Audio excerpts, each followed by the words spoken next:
Hey freaks, you're listening to Vegan Freak Radio, so buckle the fuck up because it's time for your hosts, Bob and Jenna. When we were kids, the bugs and the birds fascinated us. They were just like us. Then we were taught to slam the door. It's not cool to feel too much, but some of us break free. What are you? I'm a vegan freak. That's when you think I'm a vegan freak. Hey, Vegan Freakies, it's Jenna, I'm Bob. and we're here with show 50. Yeah, the big 50. Yeah. We're getting there, man. I have to say, when we started doing this, I never thought we'd have 50 shows, but here we are at 50 shows. Yes, we are. Yeah, 50 big old shows. Yes, we, of course, have to thank all our listeners and subscribers. Absolutely, especially subscribers, because they have kept us doing this. Because had we not had subscribers who could have supported all the things that we've done on the show, we would have burned out a long time ago. This is true. Because they helped us get the equipment that we needed to not burn out. Yes, indeed. But the show still takes a while. At the front of the show, that was Dan from Abolition Radio, who included a whole bunch of those little intros for us, and I play them every so often. So if you have an interesting sense of humor, you should go visit Dan and Jenna over at Abolition Radio. So we've got a very full show for you this week.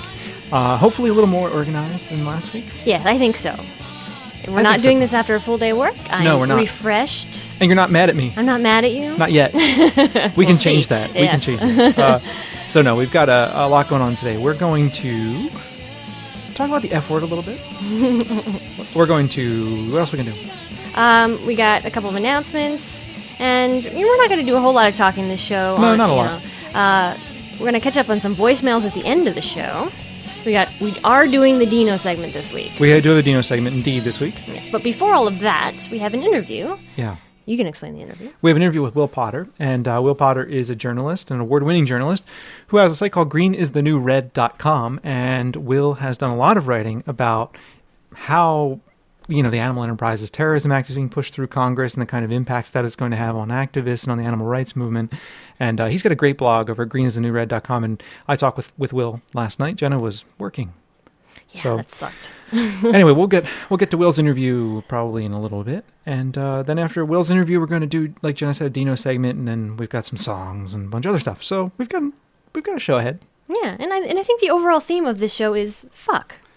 Yeah, I think it's the fuck show. It is the fuck show. Yeah, well, I don't know. Every so often we get these kind of emails that say that we shouldn't curse so much. Yeah, and we got a voicemail recently too, but I didn't put We it in. did? Yeah. What did it say? Oh, just that we shouldn't curse. That's all it said? I didn't listen to the whole thing because there are other vegan, emails that were more important to play. So we got a voicemail that said you didn't tell me. I'm sorry, I forgot.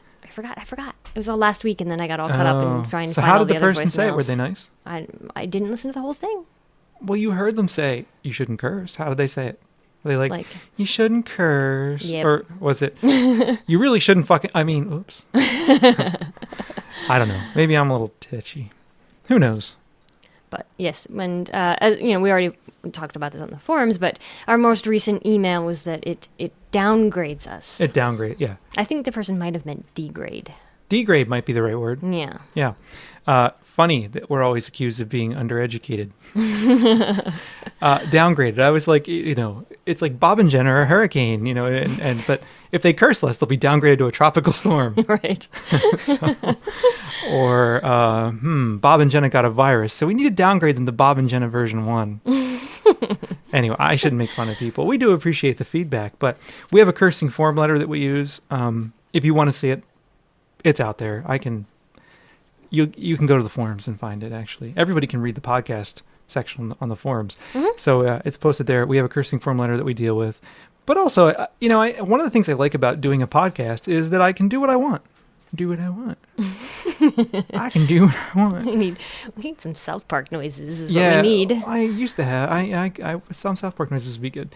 But I like being able to do what I want. I like not having to worry about the FCC. And, I can express myself with more eloquence and with more grace without using the F-bomb. Yes. Oh, I think that was the point of the voicemail, that we would reach more people if we didn't curse. That's fucking bullshit. It's because we reach plenty of people who want to hear us and can deal with the cursing. And I think actually we reach a different audience by cursing. I think so too. And I don't know. I don't think it's all that bad. No. I mean, I guess I listen to Distorted View podcast, which is like, holy crap. Okay.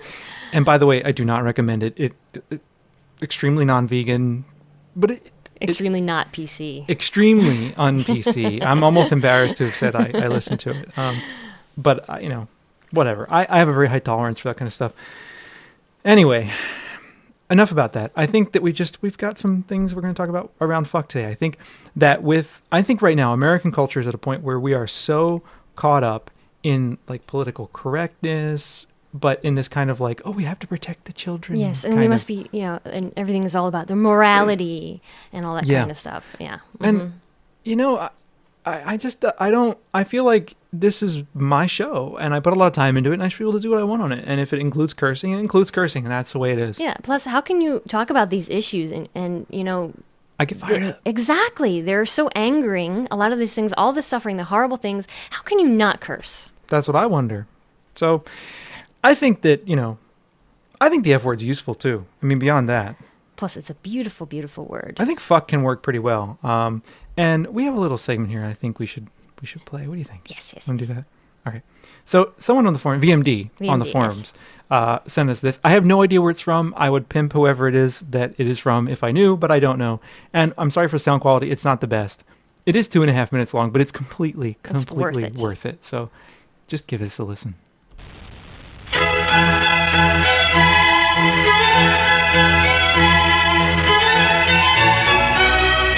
Perhaps one of the most interesting words in the English language today is the word fuck. Out of all of the English words that begin with the letter F, fuck is the only word that is referred to as the F word. It's the one magical word. Just by its sound can describe pain, pleasure, hate, and love.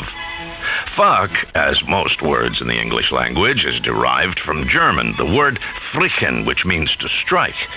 In English, fuck falls into many grammatical categories. As a transitive verb, for instance, John fucked Shirley. As an intransitive verb, Shirley fucks. Its meaning's not always sexual. It can be used as an adjective, such as, John's doing all the fucking work. As part of an adverb, Shirley talks too fucking much.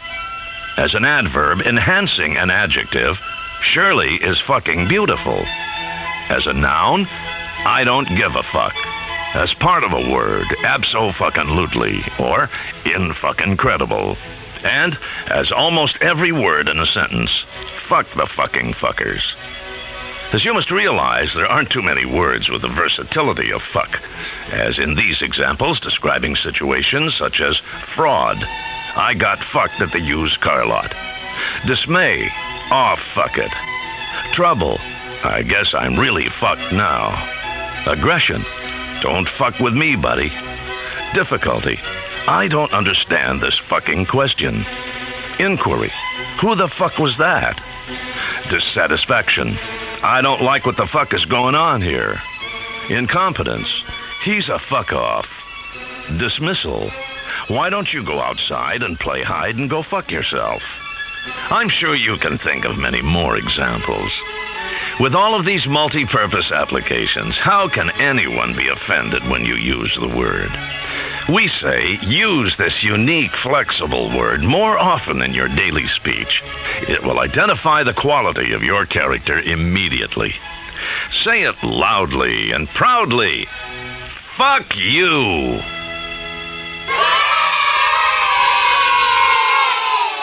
Sorry, I had to add the kids cheering. Because kids would love it. Although our show is not for kids. No.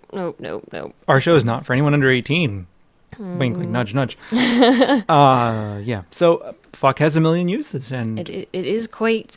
It's a grammatical beauty. As someone who studies grammar, it's a beautiful word. Yes, and we will not stop using it, and we apologize if you like your radio bland and clean and all right for the FCC, but it's just not our way. No, it's not, and there are plenty other podcasts out there for you. There are indeed, and I feel like these are my First Amendment rights, and I'm going to use them. Fuck yeah. Fuck yeah. America, fuck Fuck yeah. So I was trying so hard not to laugh during that whole thing.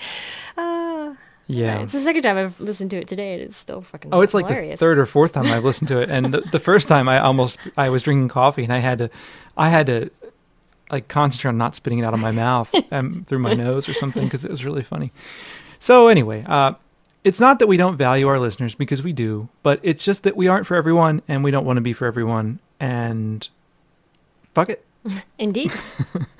It's just the way we are. Mm-hmm. And it's not that we don't want to reach out to other vegans around the world who don't like the word fuck, but we think if someone's offended by the word fuck, do we really want them listening to the show? Probably not. Probably not.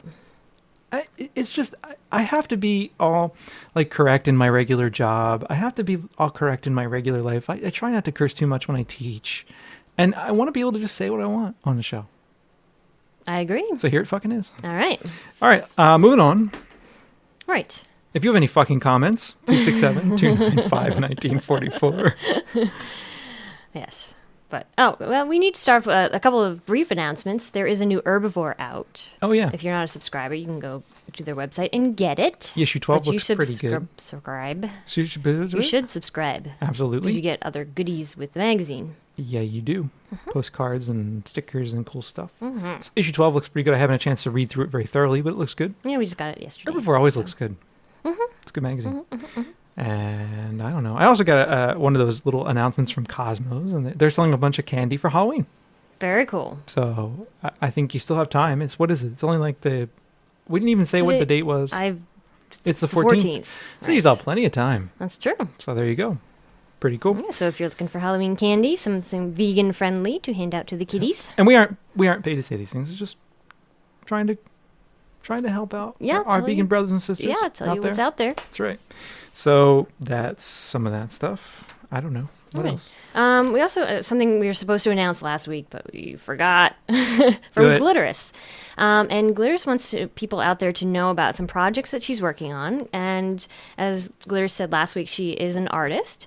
And she wants to help out this group in Portland called the Feral Cat Coalition. And she says she doesn't have a whole lot of money to donate herself, but she is an artist and she has the ability to make cool art. So she put up 2 different stores on Cafe Press and donated her images to set up the stores so that the commission that she would normally get for these is going directly to the Feral Cat Coalition. So if you want to help out the group that she's doing this for, just go and go get some goodies on her sites, and I will put links to that in the show notes. You will? Good, because I'll forget. Excellent. I think that's all we have in terms of announcements. Yeah, and we have an update on one of the voicemails we talked about last week. Last week we talked to, I'll just read this announcement. Well, not an announcement. I'll read this posting from the forums. And it says, "Hi, Jenna and Bob. I called in the voicemail about the veg co-op going carnivore. Thanks for dealing with my concerns in a respectful manner. While you were taping the show, I was voicing my opinion about the meat policy and the whole premise that the co-op needs to sell down animals to be a success.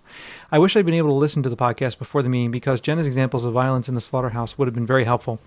As it was, I reviewed the current issue of Satya before the meeting and used some examples from it to hammer home some points about quote-unquote happy meat. But all my valiant words did nothing to stop the board from voting unanimously and unceremoniously to drop its 30-year veg policy. That's just a shame. I think that's worthy of this. That's boo. Boo. Yeah.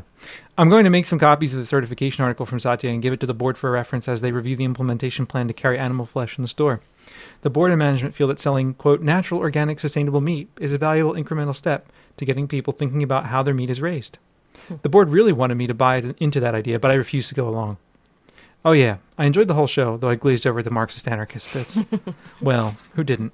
No, some people liked them and some people glazed over. That's true. And so. But I think that it's interesting that in here she says, sell dead animals to be a success, and I think that that's a common notion. Yeah, look what it's doing for Whole Foods. It's profit. Well, I mean, that's what John Mackey always says, and I think our co-op does it too, to an extent, to sell meat, and other co-ops do because they think they have to, and they see a lot of this humane, quote-unquote, humane meat coming along, and they buy into it. So, sad but true. Yeah, but it's really a shame that it was a vegetarian co-op for so long, and then now they're trying to do that because they think, I mean, I don't know. It's just so strange to me that they think they're going to. I would think that they lose more of their core audience rather than gain new people coming into the store. But who knows? I don't know, but who the hell knows? There's a lot of money in it. I mean, that's probably why it's being thought of in that way, anyhow. So, but whatever. Fight the meat.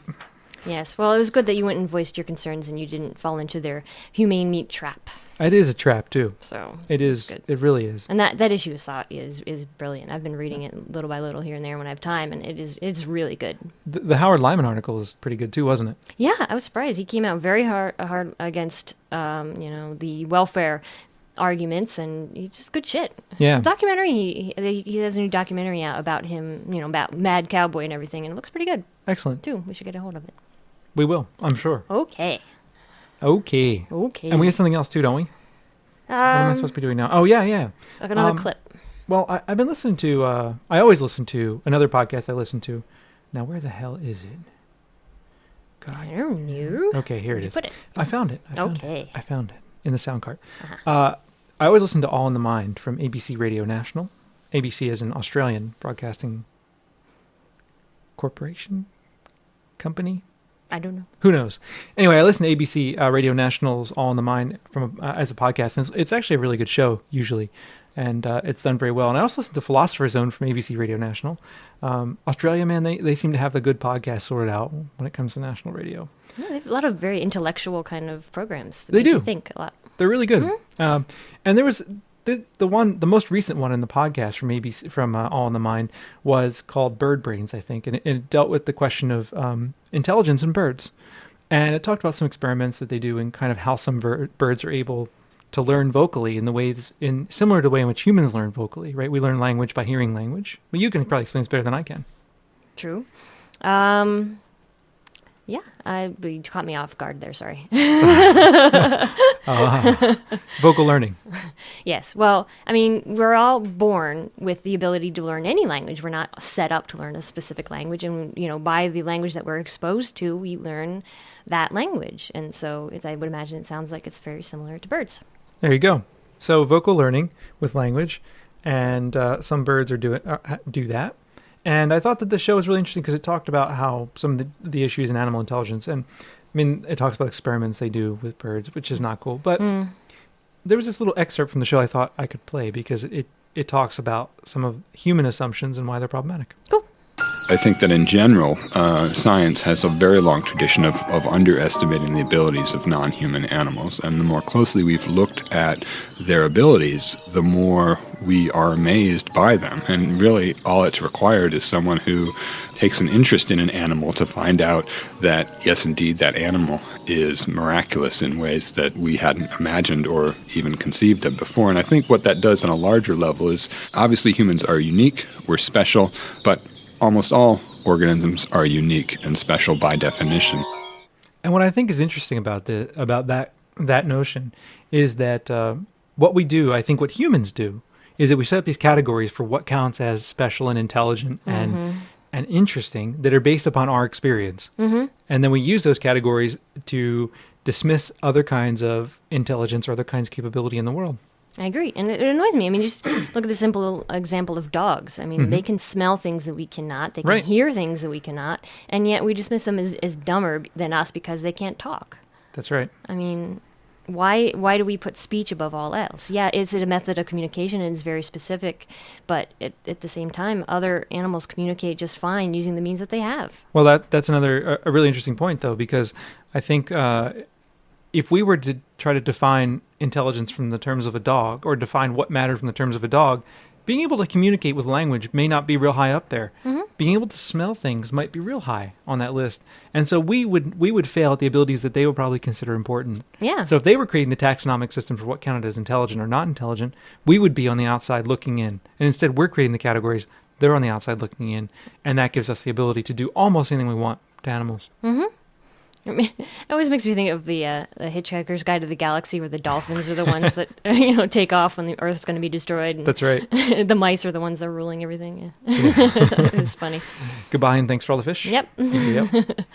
So that segment, I mean, the show itself doesn't really go into a ton of detail on that issue, or really any detail on that issue I just discussed. But that quote made me think about it, and I thought, man, I had to grab that and put it on the show. Cool. So I thought it was worth discussing very briefly. And we do this all the time, and I think it's a problem. I agree. And I think it's what's behind a lot of the exploitation that we see in the world, because we set up these fake categories for judging what matters. Yeah, and we put things then, in a separate category, and of course then we make that category lower than our category. Right. So I had a really an interesting discussion with a student the other day, where he found out I was a vegan, and it was just, he's a good student and a nice kid and pretty intellectually curious generally, But he said to me, well, if you don't agree with animals being used for these things, what good are animals? If they can't be of use to us, what good are they? And it was an honest question on his part. I don't think he thought anything of it, but it seemed to me to be, wow. Like, I don't usually get a question like that. I mean, not one that's that honest, right? yeah. So, And it's also wow, because wow, how can you think that way? That they don't have any inherent value? yeah. It's crazy. It really is. It really is. And it had that assumption behind it. Well, the whole world's there for us to consume. Yep. To eat, to do whatever we want with. And that is something that is deeply imbricated into our Western nature. But I think you had a good. You were telling me about what you told him as a response. It was good. What did I tell you that I told him? Something about talking about the underlying assumptions underneath yeah. the question. Well, I said we got to talk about the assumptions of your question before I can even begin to answer it, which means I really can't answer it. Right. So we talked about the assumption that in fact the world is here for us to consume and not for its own purposes, and and he kind of started to get some of it. And then he's like, "Well, do you teach any classes on this?" Yeah. So I think I probably have him in class at some point on something like this. Cool. I've been wanting to teach. I think I will teach a class eventually, probably after I get tenure, called probably like Power, Oppression, and Resistance, in which I will look at common forms of oppression and then resistances to that oppression. Very cool. Yeah, I'm thinking about that. Nice. That's where I'm moving. Anyway, what next? I think we're gonna play a song that goes along with our fuck theme. Yeah, this is a fuck theme song. It's not particularly vegan, but we're playing it anyway. It's our show. We'll do what we want. Yeah.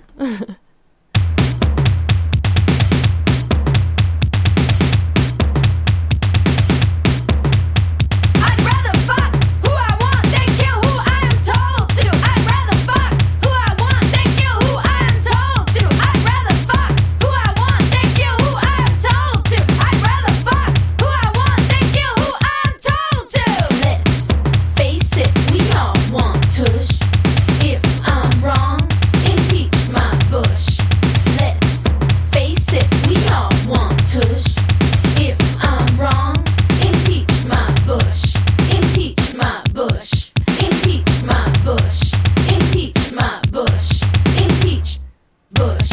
Impeach Bush. And speaking of impeaching Bush, our guest that we have with us here is Will. What? We forgot to say who that was. Oh, That Peaches. was Peaches. Yeah, Peaches. Good old Yes, Peaches. Off of impeach her my newest album. Bush. Yep. Off of her newest album. But our guest, speaking of impeaching Bush, our guest has done a lot of reporting and looking and has examined the ways in which the war on terrorism has been used to paint anyone who disagrees with the rape of our planet, the destruction of animals as terrorists. And it has to do with the way in which our Congress in the U.S. is being used as a tool to pressure us into doing something, into not being as active about these things. Mm-hmm. Yeah? Yeah. You agree? Yeah. Sorry. No. I did not participate in this interview because, like Bob said earlier in the show, I was hobnobbing with the bigwigs at the university on Friday night. I had to work. Yeah, baby. So I unfortunately could not be here for the interview. But But I was. yes, you were. And it's very interesting. Yeah, so we'll let this interview go, and we'll be back right after it's over, and pay attention, because this is something that I think impacts every single one of us who cares about animals, every single one of us who does anything out in the world that would be considered activism. And I think one of the important things is the chilling effect that all this is going to have on the entire movement. So we'll just let that go. I'm here with Will Potter, and Will Potter is an award-winning reporter based in Washington, D.C., who focuses on how the war on terrorism affects civil liberties. He has tracked how lawmakers and corporations have labeled animal rights and environmental activists as eco-terrorists. And he has closely followed the trial of the Shack 7, a landmark First Amendment case involving a group of activists charged with animal enterprise terrorism for running a controversial website. Will has testified before the U.S. Congress on his reporting and frequently speaks with journalists and in public forums about efforts to roll back civil liberties in the name of fighting terrorism. He has written for publications including the Chicago Tribune, the Dallas Morning News, Legal Affairs, the Chronicle of Higher Education, In These Times, the Texas Observer, the Washington City Paper, Z, and Counterpunch. He is also the creator of GreenIsTheNewRed.com, where he blogs about the Green Scare and history repeating itself. His work has been circulated widely on political websites and has been translated into Spanish and Portuguese. So welcome to the show, Will. Thank you very much for having me. Yeah, it's really our pleasure.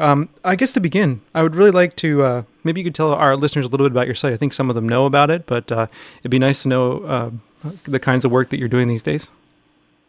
Absolutely. I mean, I started GreenIsTheNewRed.com because I've been writing about this Green Scare and some of the legislation, like the Animal Enterprise Terrorism Act, for a little bit since before September 11th. And in the last couple of years, I've seen this kind of Green Scare rhetoric just go through the roof, and industry groups really seize control of it, over it and try to use it for political purposes. So I wanted to start the website to really fill what I thought was a serious void, not only for activists, but for anyone concerned about civil liberties, as kind of a one place to go to find information on what's going on with legislation, with this Green Scare rhetoric. Most of it is my original reporting, but it is a blog. So frequently I'll post, just a few paragraphs referencing a magazine article that came out. But most of it is more in-depth analysis and reporting.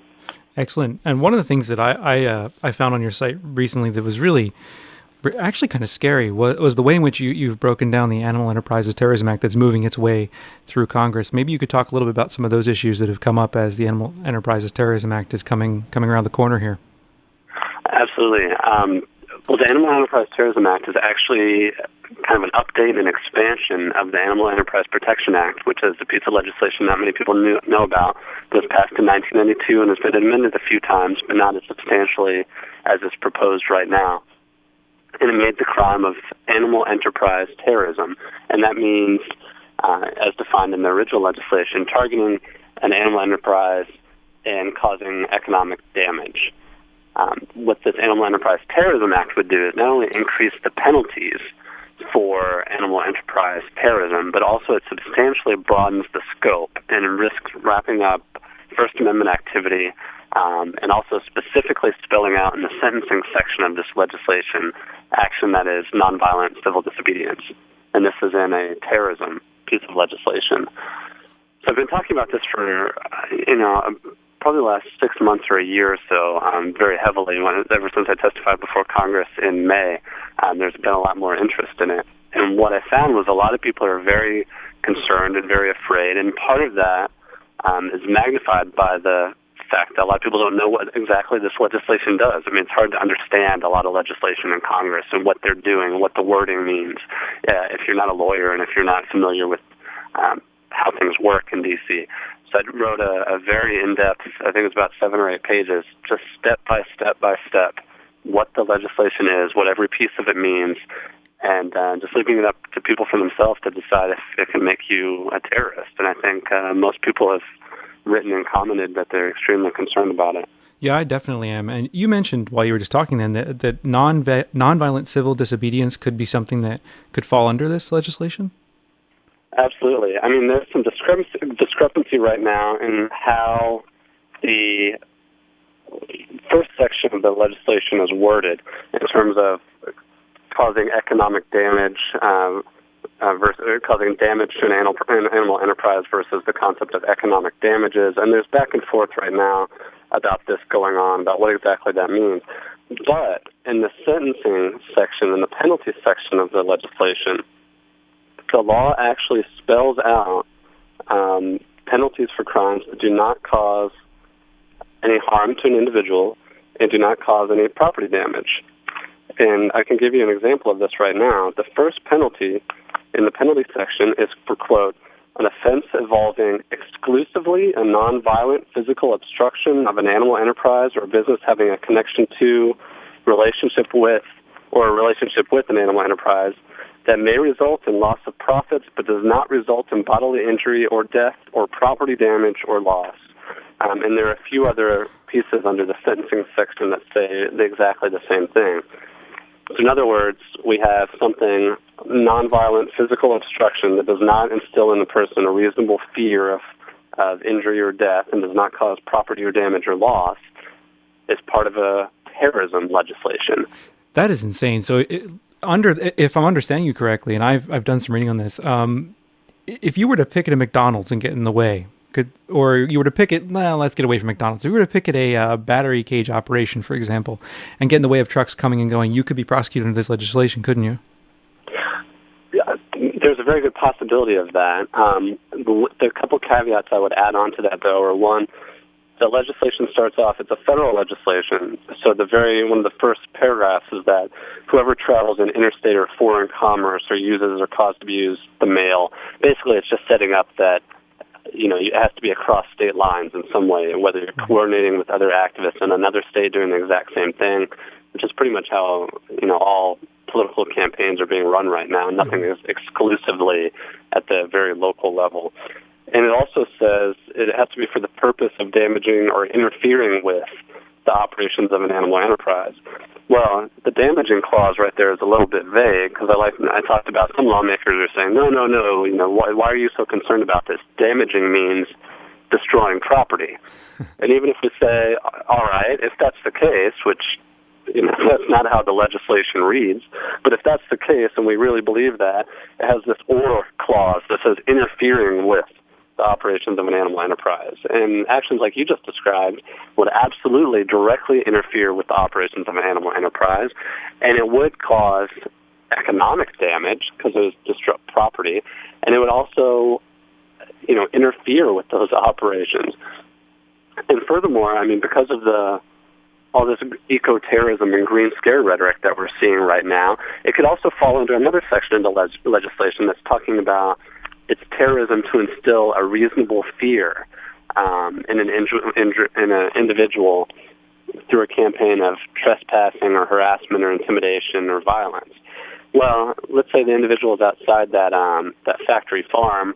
Maybe a couple of them trespassed, or maybe a couple of them were arrested and charged with that very broad charge of harassment. You could easily find yourself wrapped up in this terrorism legislation because industry groups have tried to paint animal activists as being so terrifying and intimidating. A simple action like trying to stop battery cages and animals in confinement from entering a slaughterhouse could be terrorism. That's it's mind-boggling. And I like the title of your blog because terrorism is now like the new red. And one of the things I'm wondering as you talk about this, I guess I have two questions. First is, and they're a little unrelated, but why do we need an AETA, the Animal Enterprises Terrorism Act, if we already have the Animal Enterprises Protection Act? That's the first thing. And the second thing I was wondering is, the whole question of nonviolent boycotts. Can something like just promoting veganism, for example, or promoting the boycott of an industry, can that start to come underneath some of this legislation possibly? Well, in response to your first section, I would say it's absolutely not needed. I would call it a solution in search of a problem in the sense that, well, for one, recently Shack 7, the 7 individuals that were accused of running a website in coordination with the Shack campaign to shut down Huntington Life Sciences, extremely controversial website where they posted news of both legal and illegal actions, often with commentary and very inflammatory rhetoric about how they support that. They were convicted of violating the Animal Enterprise Terrorism Act along with a few other nonviolent charges related to that. And they're all facing right now, or they have been sentenced right now, to between 4 and about 6 years each. And on the lower end, I think 1 or 2 of the defendants has about 3. In any case, they've been tried, they've been convicted under this legislation, and they've been sentenced. Now, I should be very careful to note that in saying this, I'm not in any way saying that they should have been tried or should have been convicted under this legislation, because I do not agree with that one bit. But if you believe this legislation is meant to go after individuals like Shack, which is what industry groups say over and over and over again, it's worked. And if you think the government should go after and round up people and accuse them of property crimes such as arson and vandalism and sabotage, that's being done as well. And in Operation Backfire, individuals across the country were rounded up, charged with very serious federal crimes. They're not charged with terrorism, but they're being tried in the media as terrorists. and they're facing very lengthy prison sentences. And all of them, some of them have pled out, and some of them are still maintaining their innocence. They're just part of a scaremongering campaign. Wow, that's just horrible. So, I would go ahead. In light of, the government, if you believe that's what the government should be doing, as industry groups say, if you believe there should be arrests and there should be rounding up activists, that's being done. There's no reason to have this legislation other than to risk wrapping up First Amendment protected activity, which I would argue is part of their purpose. And so, to answer the second part of your question, boycotts are a sticky situation because they have specific language in this legislation, and I'm about to pull it up right now. Under the rules of construction, one of them says, nothing in this section shall be construed to prohibit any expressive conduct, including peaceful picketing or other peaceful demonstration, protected from legal prohibition by the First Amendment. And industry groups say, well, it's clear right there. We're not going to use this law to target First Amendment activity. Right. But that's absolutely pointless to put this in legislation, and it has no constitutional standing. Just because lawmakers add a clause into a piece of legislation that says, don't worry, we're protecting the First Amendment. Don't worry, we're not going to target First Amendment activity. That doesn't make it constitutional, and it doesn't protect activists from being targeted, being wrapped up in court cases, and facing lengthy prison and financial costs because of this. Now, if the legislation goes through, people may be able to fight it, overturn it, but the fact that they're just including a paragraph like that should not make anyone feel safer by any means. And we can see that even the Shack 7 have had to deal with really what looks to me like speech activity being punished under this, and it's just really horrible. I'm wondering if you could maybe talk briefly about what you think the chilling effect of this legislation is on the entire kind of animal rights or animal liberation movement or the community itself. What do you think it will do or has been doing? And I think that is probably the single biggest danger of this legislation. Now, I've covered Congress for a while, and you always see very extreme pieces of legislation come up like this every once in a while. The Animal Enterprise Terrorism Act has come up in various forums for years. It's always been rejected, and there's a very good chance it'll go through this year. The Senate's already passed it, and it looks like the House is on track to do the same. The real danger, though, even if the legislation passes, and let's say best case scenario, nobody is arrested and charged with First Amendment activity. And let's say even best case scenario, very few people are charged for property crimes as terrorism, nonviolent property crimes. Even if that's the situation, even in the best case scenario, this legislation will still have a damaging, incredibly destructive impact on civil liberties in this country. Mm-hmm. There was a case called Lamont versus the Postmaster General. I believe it was decided in the early 60s. It was a Red Scare case, and it was dealing with the law that said it's not illegal to send or receive communist propaganda, but you just have to sign for it at the post office. So in other words, they're not outlawing First Amendment activity, but they just put some constrictions on it that make any reasonable person afraid to use that right. This legislation is very similar. It's not outlawing First Amendment activity, or in some cases I think it's treading that line, and it poses a lot of serious risks. But the real danger will be people asking themselves, in this political climate, is it worth it? Is it really worth me running a campaign against a factory farm or a logging operation or any number of things and taking the risk of being labeled a terrorist? And even if you're ultimately successful in your court case, if you're charged, do you want to take that risk? Right. And that's what's going to have what lawyers call a chilling effect, and silencing dissent and making people afraid of using their basic rights. Absolutely. I think that's the biggest danger right here. Because who can afford a federal case? Very few of us in the movement have the resources or money or could marshal them very easily to fight a federal case, and that's a lot of bucks, a lot of time, and if you lose, you're at the short end of a very, very heavy and very hard stick. And that's the danger, and the industry groups know it. These shack activists, even if they win their appeals, they've still, they're involved in a terrorism trial. They're all 20-something activists. Lauren is preparing to go to law school. I mean, Jake is an amazing graphic designer. Darius is a paramedic. Josh is a filmmaker. I mean, they all have these amazing things going for them. They're incredibly articulate and intelligent, and the judge noted that in sentencing and during the trial. But you can't shake a terrorism trial. And furthermore, it's just going to have this damaging impact on activists who, exactly like you said, think, well, what would I do if, God forbid, I'm ever accused of terrorism under this legislation or something similar? Because these industry groups have lots of money. They're taking out ads in the New York Times, Washington Post, D.C. Capitol Hill publications like Roll Call.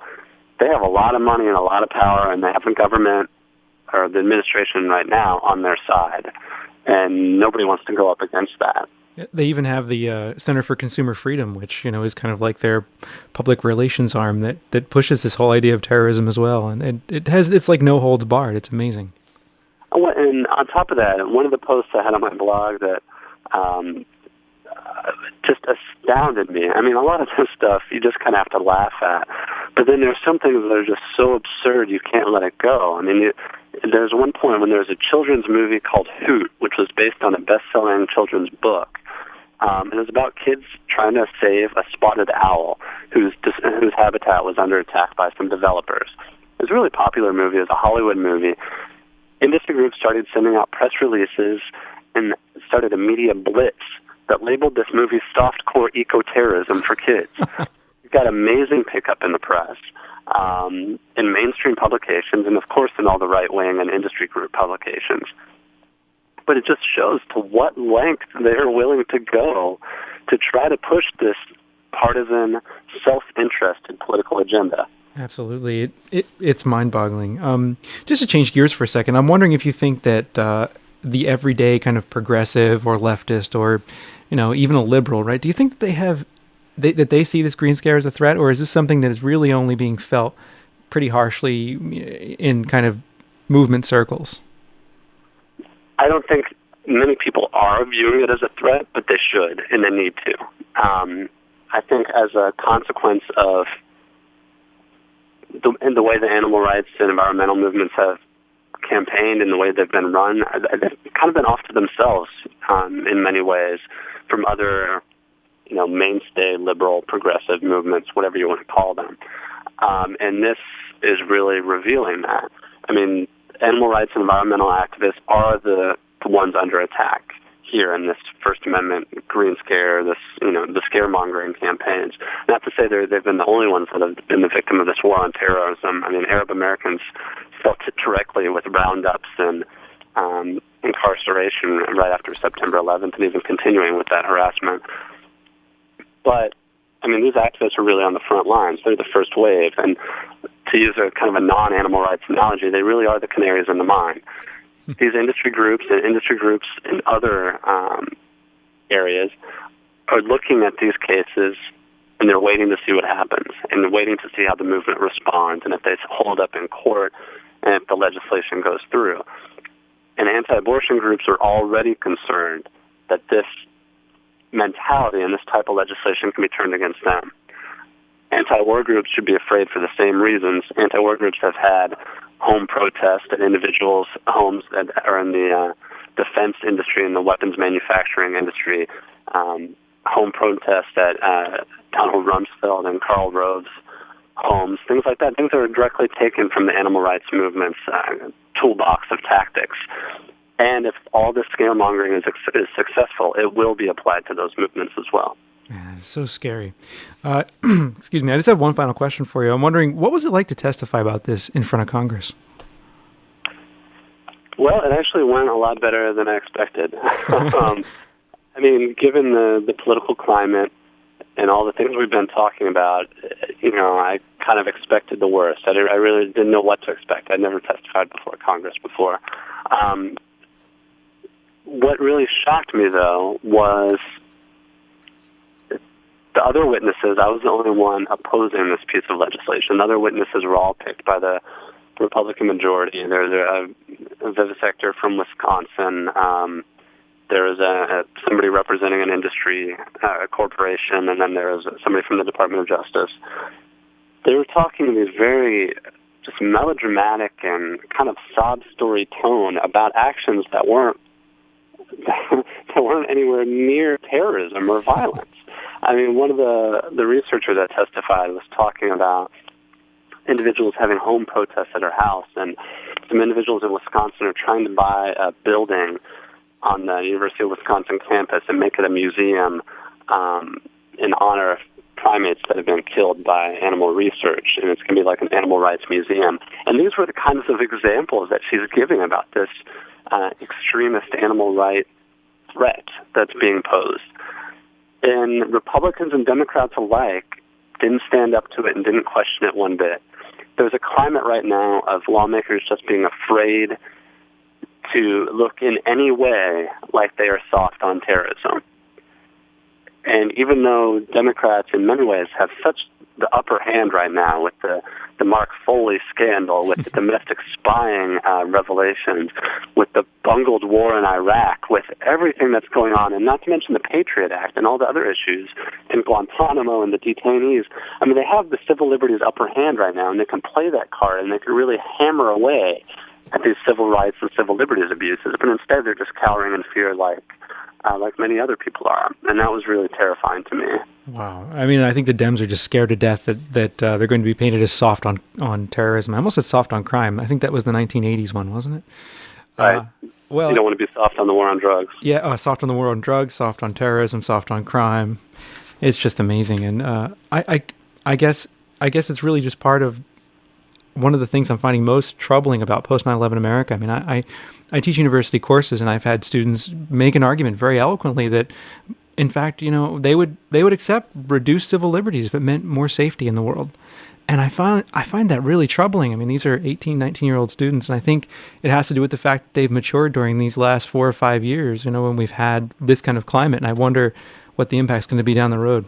And the terrifying thing to add on to that is that even for those students that would believe something like that, industry groups are really capitalizing on that fear and capitalizing on that sentiment and trying to portray the activities of animal rights activists and environmentalists as being in that same camp, when in actuality, animal rights activists, environmental activists are not targeting civilian targets. They are not using violence. No one has been killed. No one has been injured. They're using controversial tactics, but they are nonviolent, or what I would call nonviolent crimes. They're property crimes. So to use that kind of scaremongering to push this war on terrorism to apply and use it to silence dissent is really just shameful, and it's really an insult to all the people that have died and have been threatened by real acts of terrorism, and that have real reason to be afraid for their lives. Absolutely. Wow. Well, Will, I want to thank you for being on the show. People can find out more about, they can get more of your writing at GreenIsTheNewRed.com. Do you have any other sites you want to mention or anything like that? Yeah, there's also another site called FBIWitchHunt.org, I believe, that has a lot of information on some of the grand juries that are being convened around the country, and it has a lot of news articles. And also a site called Green Scare that has more information on the environmental movement. But the final thing I'd like to point out, though, just for everyone who's listening to this, and probably if you're paying attention, terrified, is that it's okay to be afraid in some senses. I mean, it doesn't mean you're a coward, and it doesn't mean you're a bad activist, and it doesn't mean, you're not cut out for fighting for civil liberties and doing the right thing. It just means you're paying attention. And the one thing I think everybody should remember is that the shack activists and the animal rights movement, the environmental movement that are under attack right now, all these people are in really great company if you look historically. No social movement, even people that are considered heroes now, escaped widespread government repression, from people like Martin Luther King, who had thousands of pages of FBI files, to the anti-war, women's rights movement, American Indian movement. I mean, any social movement, people seem to revere in history books with some degree of respect, or at least even admiration right now. They've all experienced the same thing. And that's not to say that should water down what people are going through right now, but just remember that you're not alone. People have dealt with this before, and if people come together, they can deal with it now. Excellent. That is so true.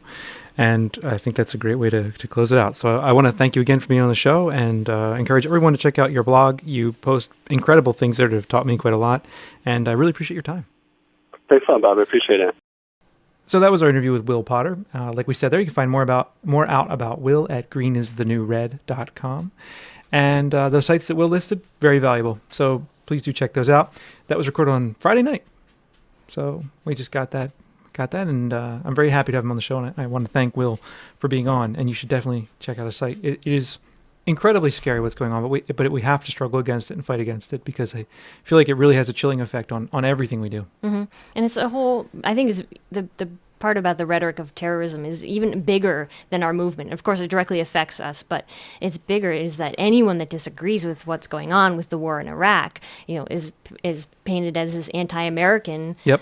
Not patriotic person who is, supporting the terrorists. It's ridiculous. It is ridiculous. And the Republicans are so good at controlling the rhetoric. It's just amazing. But the thing is about this is that it isn't just Republicans. I mean, the Democrats are involved in this too. Oh yeah. I know. But since they are, have the most control right now.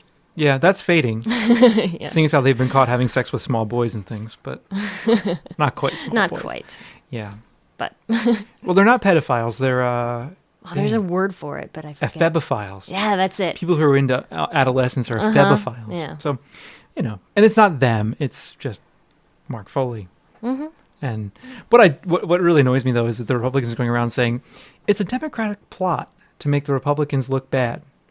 Now, let's dissect that for a moment, right? It's a Democratic plot to make the Republicans look bad. First, it's not true, right? But secondly, there's an implication there that if the Democrats hadn't said anything, it would be okay. Mm-hmm. But no, it would have stayed covered up, and this guy would have kept really hitting on adolescent boys. That's not cool. Mm-hmm. Well, anyway. And there was this other thing where they were trying to blame the victims. They're trying to blame the boys for coming out with their, saving all these emails and IMs and stuff. Well, but that's apparently the Republican response from everything. It was a prank. Remember Abu Ghraib? Yeah, they were being pranks. waterboarded, and electrocuted. Oh, it's a fraternity prank. Yeah, maybe, because who knows what frat boys do to each other? But what? Yeah, I don't know. I find the whole thing very distressing.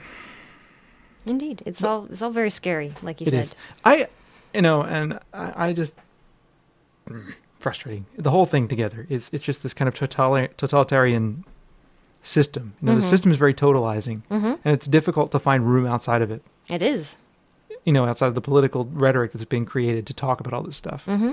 So yes, they try and create this very black and white universe, and as we all know, it's not. It's not at all. There are a lot of shades of gray out there. Mm-hmm. But to get back to Will's interview, I mean, one of the things I find most concerning about the whole, the Animal Enterprises Terrorism Act and this kind of legislation is that it really can put a lot of damper on folks. I mean, someone who decides they're going to go out and peacefully protest something, you got to wonder, am I going to be branded as a terrorist? Am I going to end up in a federal court? Am I going to end up having to fight off all this stuff with lawyers and with my money? I know, what does that do to something like a fur protest where people are just standing outside a fur store handing out leaflets? Well, apparently that's okay, right? As long as you don't block the entry. Uh-huh. But, I mean, it's the scary thing to me is that it's worded so vaguely that, I mean, technically that could fall under that. The wording is very because vague. you're trying to, get people not to buy fur. You're trying to cause economic damage. Right. Or if you're outside a store and you're yelling at people who are going into the store, that could be construed as creating fear. Couldn't It's it? just crazy. You're like, fuck you, you fur hag! That could be fear. Right? Yeah. I don't know. Maybe. Or if you scream at them, not vegan. Not vegan. Not vegan. There we go. There we go. Man, our sound card software is pissing me off. Anyway, so, stuff to think about. Keep that in the forefront of your imagination. Fight against it. Don't just sit back and accept it apathetically. And that's enough of your civics lesson from Bob and Jenna.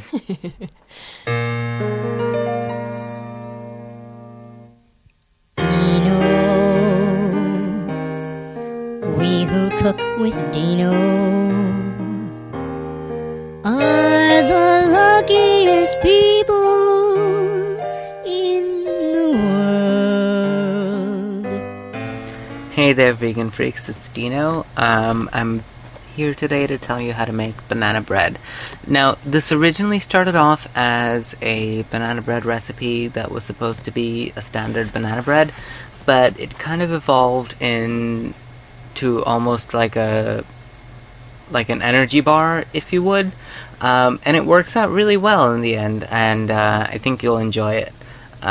The thing about it is that I started looking up banana bread recipes on VegWeb and on other vegan sites, and 90% of them had stupid shit like soy milk and tofu and egg replacer and stuff like that. And I got kind of pissed off because banana is supposed to be an egg replacer, so why the fuck would you need energy or something else equally that I wouldn't use in it? So anyway, this is the recipe that I used, and it came from VegWeb, and it works really well for me. Here's how it goes. It's 3 ripe bananas. It's going to come up to about 1 pound worth of bananas if you don't know exactly what size I'm using. It's about 3 medium-large bananas. 2 tablespoons of oil, 2 cups of flour, half a teaspoon of salt, 1 teaspoon of baking powder, half a cup of coarsely chopped up nuts, 3/4 of a cup of sugar. And to make it kind of like an energy kind of banana bread, what I did is that I increased the amount of nuts to 1 cup of nuts, and I also threw in about a cup of dried cranberries or craisins, whatever you want to call it. And it worked out really well. All you have to do is mash up the bananas with a basic potato masher. If you don't have a potato masher, just take a wooden spoon and stir the bananas around in a bowl really fast so that they get mushed up. Add the sugar to the bananas, then mix in the oil and the sugar and the salt, and mix it around really well. Throw in the baking powder and the nuts and the craisins, and mix them around really well. Preheat your oven to about 350 degrees Fahrenheit, and let it bake for 1 hour in either a loaf pan or some kind of casserole dish, depending on what you have.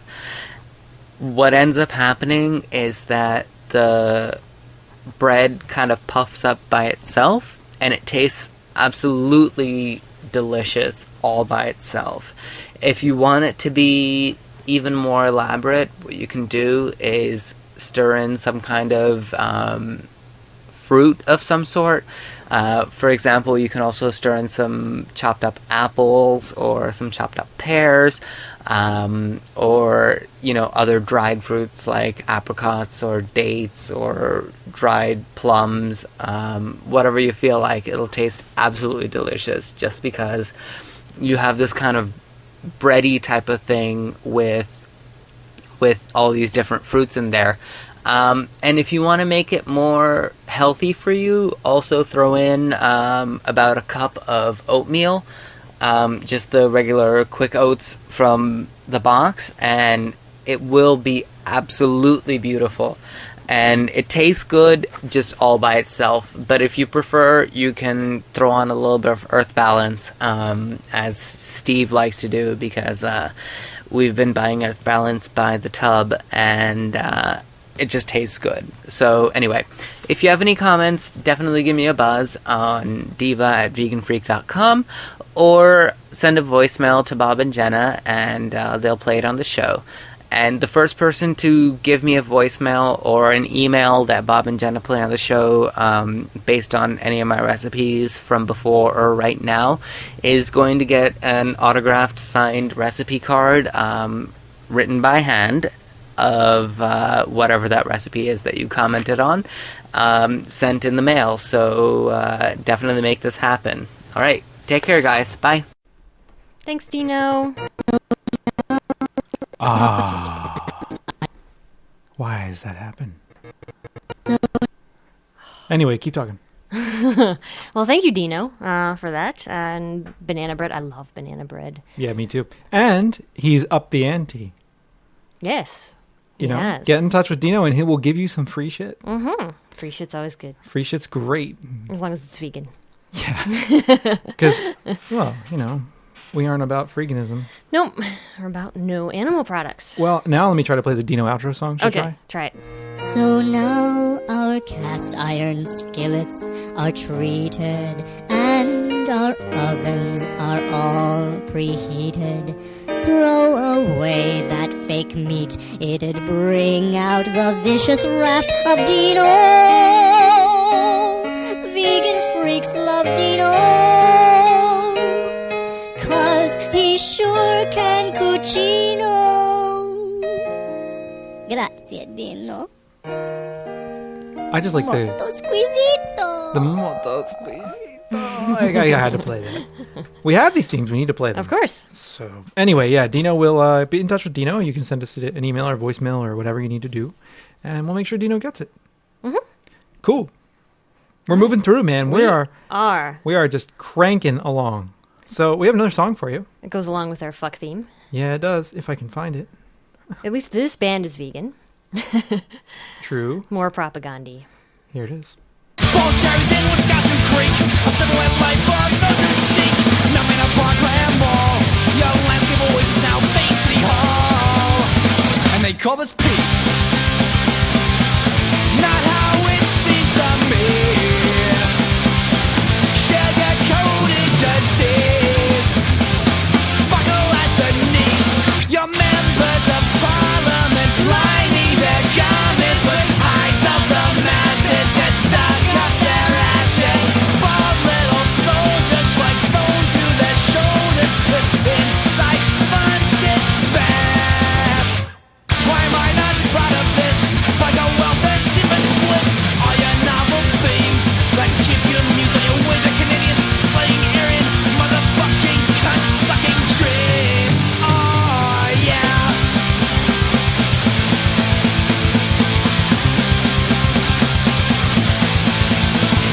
Nobody cares about the state of affairs. You turn blue in the face, but you can't erase. Oblivious to the obvious. I'm making perfect sense, but I'm not getting through. Progress overdue, but don't expect to find me with another two-year-end. Pistol in my hand and bullet in my head. This census syndicates and this atlas has related 3 billion humans I haven't irritated. I got a lot of work to do.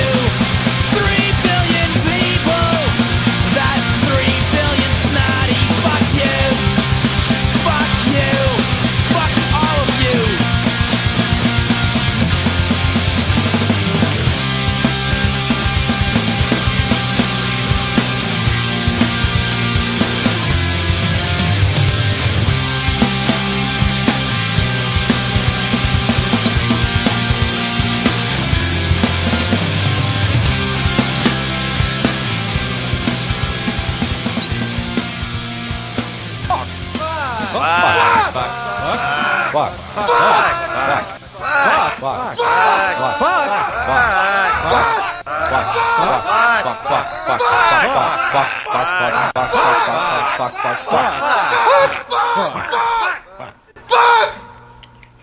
Fuck.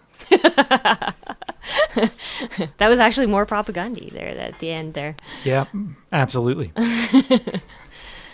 Well, anyway, That song was called Middle Finger Response? Middle I Finger think? Response, indeed. So that's off of the album How to Clean Everything, maybe? Yes, I think so. Could be. I think so. Probably. Mm-hmm. Should be. Who knows? The one that Emmy chewed up the other day. Oh, yeah. Yes. Destructo Dogs. Well, when they get bored, Mm-hmm. the new thing that Emmy's been doing, actually, we have a CD rack, DVD CD rack. Mm-hmm. She has been grabbing DVDs off of that thing and just ripping them to shreds, like the boxes, the packages. Oh shit, she's on my cable. So, yeah. I mean, she, again, won't eat the No. DVD package. She'll just rip it to shreds. She just like chews it. And she does this while we're at work. Yeah. Or yesterday I was up here doing that interview and she did it. I don't know. She's usually pretty good about this stuff. It's just like lately I know, we she give seems them to things be to chew on and plenty of things. And we take them out yeah. today. By the way, I want to say, now I'm going to give you a little bit of the guilt trip, okay? I want to know what other podcasters out there in the world, tell me, you got to tell me, would go out in the rain and the snow like it was today. 38 degrees when we left. Which is like what? How many Celsius? Single digits. I don't Single know. digits Celsius. 3, 4, 5, somewhere in there. Well, 32 is 0, so. Here, let me see. I'll look on the dashboard. Ooh, tricky. Anyway, we went out, took these dogs out for a walk. I didn't feel like it because it was raining. It was cold. Yeah. And, who the hell wants to do that when it's that cold outside? Oh, no. That was my HBO widget. Will it stop doing that? Yeah, that's the only noise it makes. That's the only noise it makes. Okay. Now let's put this. Hold on. I'm trying to do this here. Oh, man. This is slow as fuck. Hello, Celsius. Yes, of course. It hasn't been raining all day until we wanted to go take the dogs out, and then the temperature dropped to 38. It started raining. On our way home, it started snowing. It's like probably like 4 or 5 degrees Celsius. Yeah. So 4 or 5 degrees Celsius. I want to know what other podcasters out there would do this for you. We took these dogs out so that we could get the show done. Yes, because we cannot do the show without exercising the dogs. Right. So we took the dogs out because we knew we couldn't get the show done. We did it for you. For you, sitting there, wherever you're sitting, listening to our show. We did it because we thought of you. We thought, man, we can't do a show and entertain our audience unless we have exercised these dogs. So we put on our raincoats and we put on a lot of warm clothing and went out in the woods and traipsed through the woods in the rain so we could do it for you. That's how much we love you. It is, really. Yes, and how much we love our doggies, too, because we want to make sure that they are exercised. They do need their exercise, but I got to tell you, today was one of those days where I was like, go exercise yourself. Yeah. It was cold and rainy, and it's not, 38's not that cold, but, it's like, come on. When you're damp, yeah. When it's like the first really cold day of the year, it kind of sucks. Yeah. I'll be, come February, I'll be praying for 38. I know. Yeah. All right, enough about the weather. We have voicemails to get through, quite a lot of them. Time once again for some vegan freak voicemail. By the way, you should note the Maybe lyrics. We'll hear from a hot chick Or a choice male. Callers make us happy Right here, and coming up. help us keep our sanity, even if all they This. wanna do is fucking complain about the shit load of profanity. So this is Therese, or the Medusa Child from the forums. Newsflash, we had this really terrible typhoon called Sangsane internationally, or Milenio, here in the Philippines, which they say hasn't had a rival since like 1972, which was before I was born. But anyway, a lot of trees are wrecked and power was down, electricity was down for like 3 days, and that was just horrible. I couldn't listen to the podcast.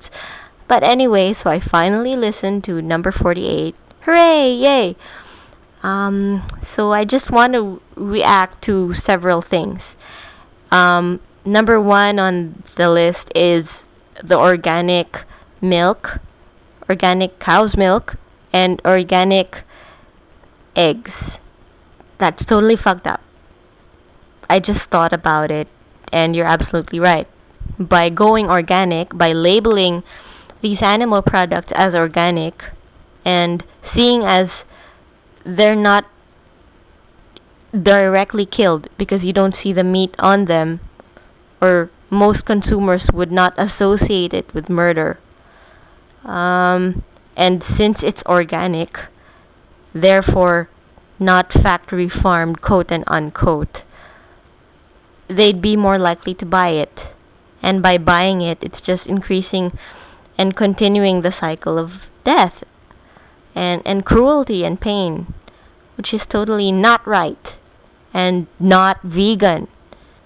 So it's really got Not vegan. I'm totally for organic plant products because I do not want HFCS on my bowl with my food, no way, and other Franken produce. But organic animal products have got to stop, because when they see organic, they feel that they don't have the guilt, when in fact that's not true, because you just said, right, that it may be labeled organic, but yeah, still at the end of the day, they're killed. And with the demand for more organic stuff, more organic animal produce, there will be a greater demand for animals to be killed. And that's just not right. It's gotta stop. And that will just bounce off later to sweatshops and all that. So, no more. Okay? Another thing. Vegan friends from all over the world, and that includes Bill. He sounds lonely in Canada. I'm from the Philippines. Anyway, he sounds cool even if he's omni. I mean, if he's open to veganism, hey, why not? You know? Vegan Friends Unite. So, contact me. I'm open. Sounds cool. Just want to meet new people and spread the vegan love. So, cheers. All around hugs to Mole and Emmy. And your cat. I'm sorry, I forget his name. So, take care, y'all. And, take care of the spiders. Hope they don't get in the way of podcasting again. Here's some more podcasts and more vegan love. Thank you. No spiders on the mixer today, but we do have a ladybug problem at the moment. Yeah, we do. It's in the fall here. Every fall, we get this like ladybug infestation. It's typical for up here, and they sort of crawl around everything. We just let them crawl around. Yeah, it's no biggie. No. They're cool. We don't get that many. No. So, a lot of good points there. This is true. Absolutely. And Bill, you hear that? Yeah, get in there touch. you go. There are some vegan ladies out there. Well, it's more of a pen pal know. thing, but yeah, do get in touch, Bill. And what else do I want to talk about there? I'm trying to prevent these dogs from fighting. Yeah, thank you for the hugs for Mole and Emmy and Michi. Yep. And I don't know. I agree with the organic stuff. I mean, I think people assume that organic means that it's cruelty free. Yeah, not at all. Not at all. No. It just means that the animals usually are off of antibiotics and other kinds of things before they're milked or before they're killed. Mm-hmm. So, and I forget the period of time off the top of my head. Probably get yelled at for not looking it up and doing our research. But as it is, doing the show takes hours and I mean, it takes like a whole day, really, or more to do the show. Yeah. So I can't know everything, and if you don't like it, you can bite me. Or you can Google it yourself. Think of that. You can Google it yourself. Google is your friend. GIYF. GIYF? Google is your friend. Ah, okay. Yep. All right, next voicemail. Hey, Bob and Jenna. This is Lindsay from the forums. I just have a couple things to talk about. One of them is Bob losing patience with vegetarians. And that's something I can definitely sympathize with. Since going vegan over a year and a half ago, there's just something about vegetarians that just really irks me.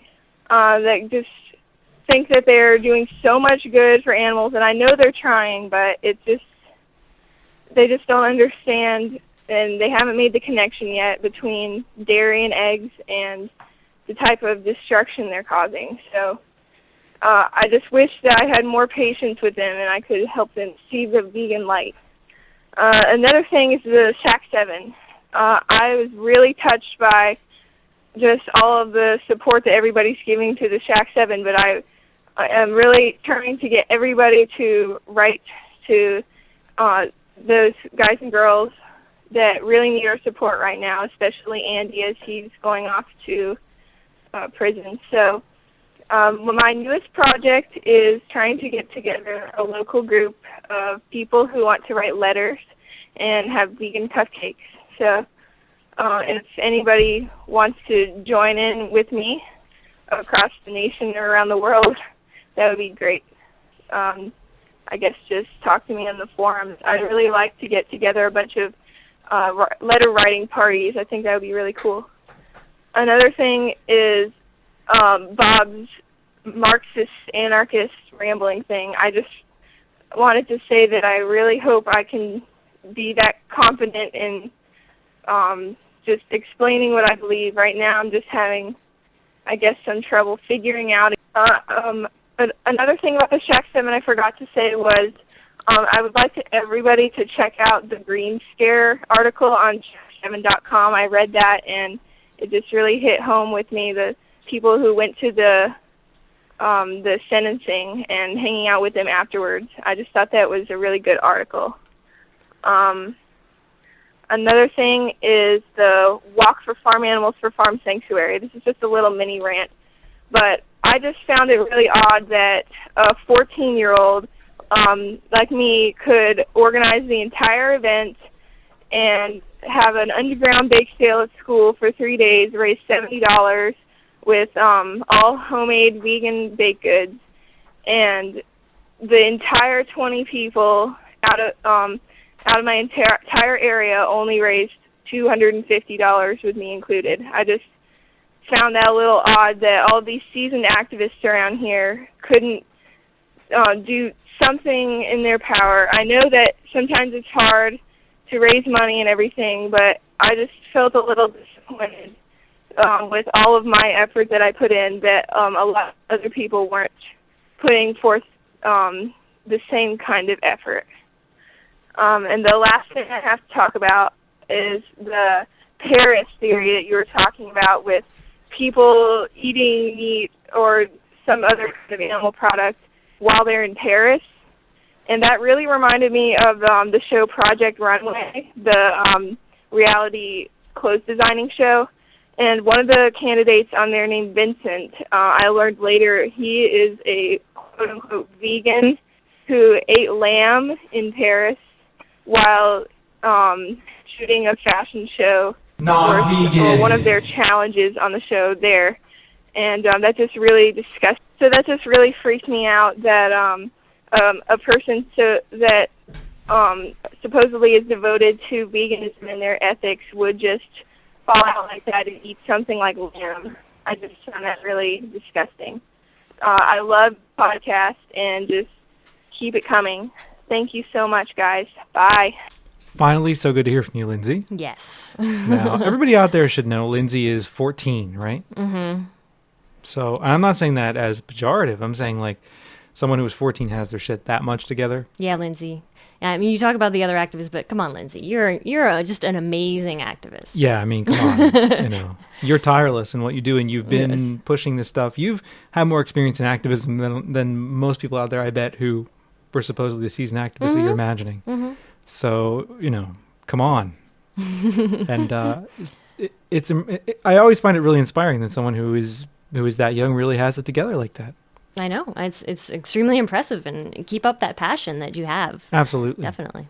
And I agree with you on everything you said. Mm-hmm. I don't know what else to add. I know. You had a lot of really good points. Oh, there's one thing I didn't agree with. What's that? That I had my thoughts together when I was talking about anarchism and Marxism. Oh. Because I didn't. Well, That's kind of a mess. No, I thought it sounded pretty coherent to me. Well, I don't know.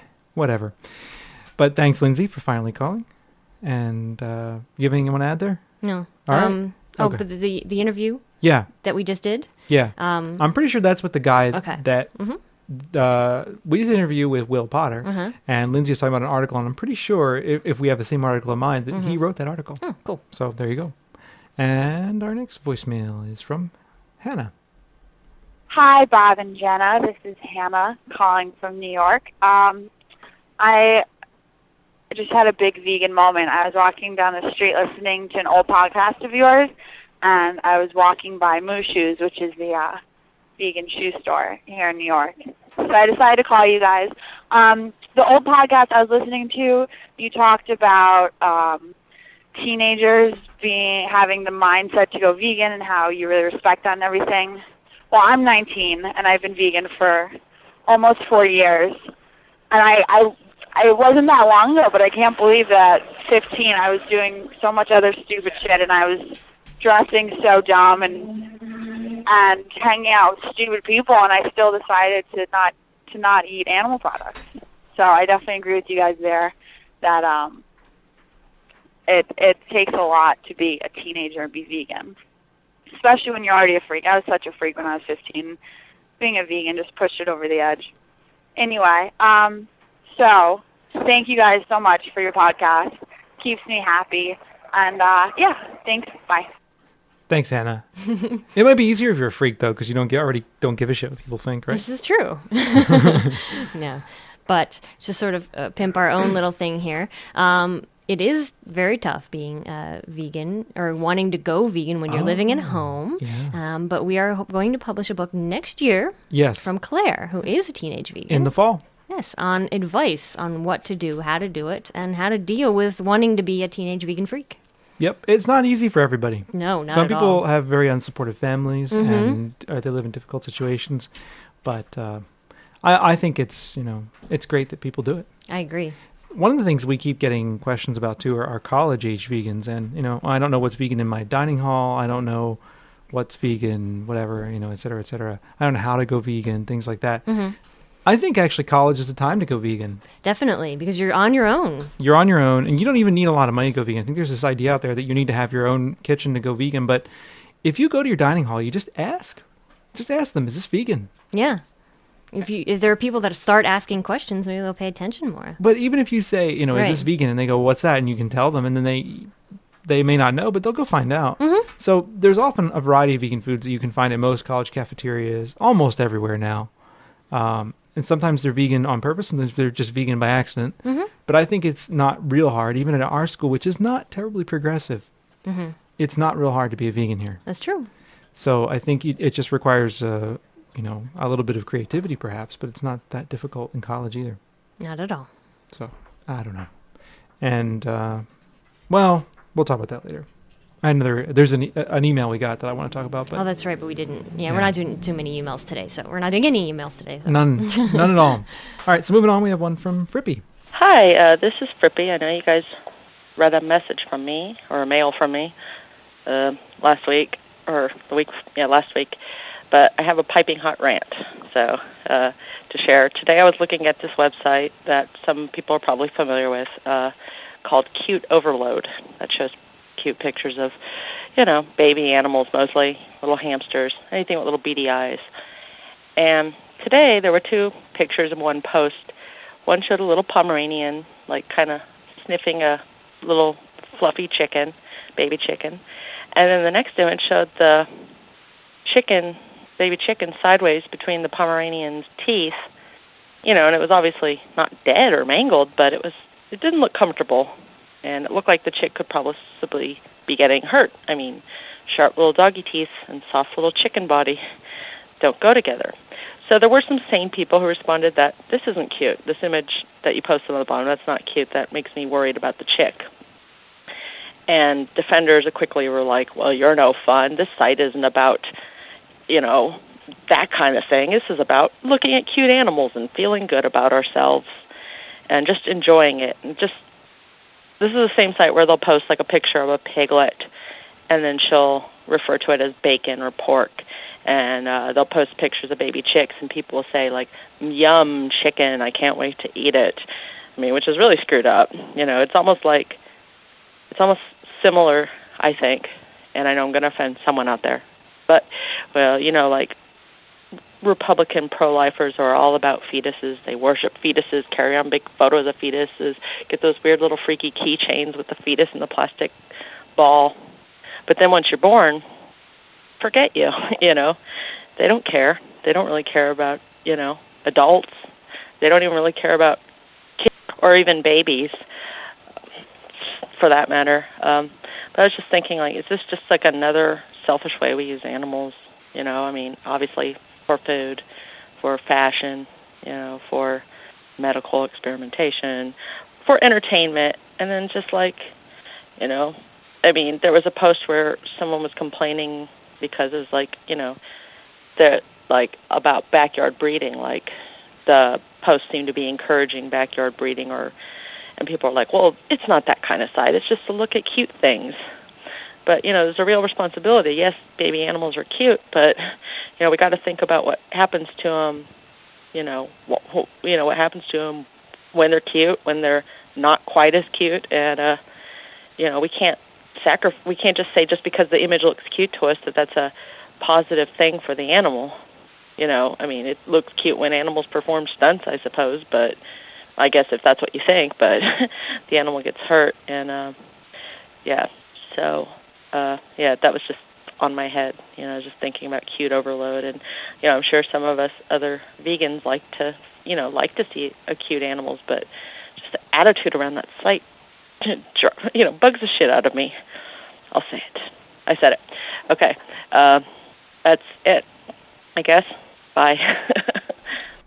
Thanks for B. Yeah. That is annoying because it leads to this, cuddly-tarian mindset that, we're going to be okay with cats and dogs because, they're cute. Mm-hmm. But it's amazing to me how many people will say, like, cows and pigs and chickens, they're ugly, so it's okay to eat them. It's ridiculous. It is. It's horrible. And it's for people to say, see that piglet and the chick to say that, oh, yum, food. It's disturbing to me. It's really it's really frustrating, really disturbing. I think a lot of people do it though as kind of a preemptive way of almost making a joke about. It's like gallows humor almost. Making a joke about something so that they don't really have to think about it much. Exactly. Oh, look, I am tough. I can see this cute picture and still want to eat it. Yep. It's just ridiculous. It's really wrong. I mean, and I showed Roger and me in class. Michael Moore's film, and there's a scene in the film where there's a woman who butchers a rabbit. She kills it and butchers a rabbit, and the whole class is like, everybody to a person are revolted by it. They go, oh, and they turn their heads, and there were a couple people who literally turned their entire seat around to not have to look at the screen during the scene. Mm-hmm. And my point to them is always, this isn't nearly as bad as what goes on for your meat. Nowhere near as bad. You're going to leave class and walk over to the dining hall and eat a fucking cheeseburger, and what goes on with this rabbit, it's horrible. Don't get me wrong, but a lot more suffering goes into the production of your eggs than into that rabbit who was just clubbed in the head with a pipe that bothered you so very much. Mm-hmm. You're able to walk away from that and go eat whatever it is you want because you don't have to think about it. It's like we're so removed from everything we consume. It's so wrong. It is. But good rant. Thank you for that. Absolutely. And next up, Heather. Hi, Bob and Jenna. This is Heather. I've been listening for a few months, and I just became a subscriber because I figured I should stop freeloading so you can keep doing the podcast because I really love it, and it makes me feel a little less crazy, and it's nice to know that there are other people out there who like to rant and get upset about things and are vegan. So anyway, I was just calling because a few weeks ago I was watching TV, which is not a good idea, but I did it anyway, and I saw this commercial that really upset me, and it was about beef jerky. And the beef jerky was linked together to form some sort of an animal. I don't know, it kind of looked like a deer. I don't know what they were going for, but it was running around the grocery store, and this person was chasing after it, and he caught it underneath like a little hand cart or whatever. And at the end of the commercial, it said, "Our jerky is wild." And it just really upset me because I know that we're divorced from meat consumption, but I just think that it's ridiculous that we've gotten to the point where it's actually comical to think about eating meat as being an animal because it was done in a way that it was funny, and it was so ludicrous to think that something could be wild and had to be captured to become meat when obviously that's where it originated. I'm sure that not in this particular case because it was factory farmed, but at some point that was an animal that was captured somewhere, and it just made me incredibly angry to think that we've gotten to that point where it's just so ridiculous to actually think about consuming meat as eating an animal. And anyway, I just wanted to call to rant because it was really bothering me. But anyway, I love your show and keep up the great work. Thanks. Bye.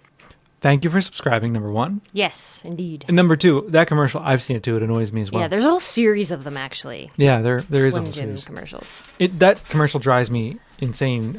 Also, it kind of is like, feeds into this male myth of the hunter. Mm-hmm. I'm going out and hunting me some food, and it's just ridiculous. So, that's a Slim Jim commercial, right? Yeah. I remember when they used to have that wrestler as their spokesperson. Oh, yeah. Oh, yeah. Fight with Slim Jim. Whatever his name was, I forget. Randy Macho Man Savage. Was it? Or was it Hulk Hogan? No, I'm pretty sure it was Randy Macho Man. I don't know. Someone, if you know, let us know. Oh, the dogs are fighting. We cannot keep these dogs. I know. We've already had to stop the show. What you're listening to is heavily... Oh, no. Oh, hey! It's enough. They're like, what? Us? We're not doing anything. Yeah, I know. Well, it's dinner time, too. Yes. Which is Crazy time. Yes. Let's try to get through these voices. Okay. This is from Audiophile. Hopefully it'll work and the dogs won't go too insane. Hey, Bob and Jenna, this is Audiophile from the forums, and I just want to give a call in and say the podcasts are awesome. I love listening to them, and I'm finally all caught up with all of the podcasts, and boy, was that an adventure. Very, very interesting podcast, to say the least. Well, I wanted to call in because last night I celebrated a week of being vegan, and it's all thanks to the podcast and the forums. Well, really, the forums wouldn't give me full access until I dropped the cheese and became vegan, but it's all good. Now I can't even imagine not being a vegan and starting to eat cheese again. So thank you for the podcast and the harassment. Well, what I wanted to ask was, since I became newly vegan, what are some staples of vegan eating? I know when I was a vegetarian, I used to rely on certain foods as my basic go-to food. So what types of foods do you rely on heavily or that you use often as a vegan? Thanks a lot, and keep up the good work. Audiophile. Thanks, man. Sorry about the harassment, the forums, but it was good for you, apparently. Yes, it worked. You can thank Dino and Angry Duck for that. I guess. Yes, and congratulations on a week being cheese-free. Good stuff. Leaving cheese behind is always a good thing. It is. Some staples for me, I mean, I tend to think of rice as one of our big staples. We eat rice a lot. Yeah, we do. We really do. But we're kind of unique in that way because we eat a lot of Asian food. We do. Whether it be South Asian or otherwise. Yeah, I think that the bulk of our meals, for a typical weeknight meal are going to be some sort of Chinese food or some sort of Indian food. But not everybody's like that. I know a lot of other people rely on pasta. Yeah. And you shouldn't eat a lot of pasta, though. It's just bad for you. Yeah. White pasta, white rice. Yes. White bread.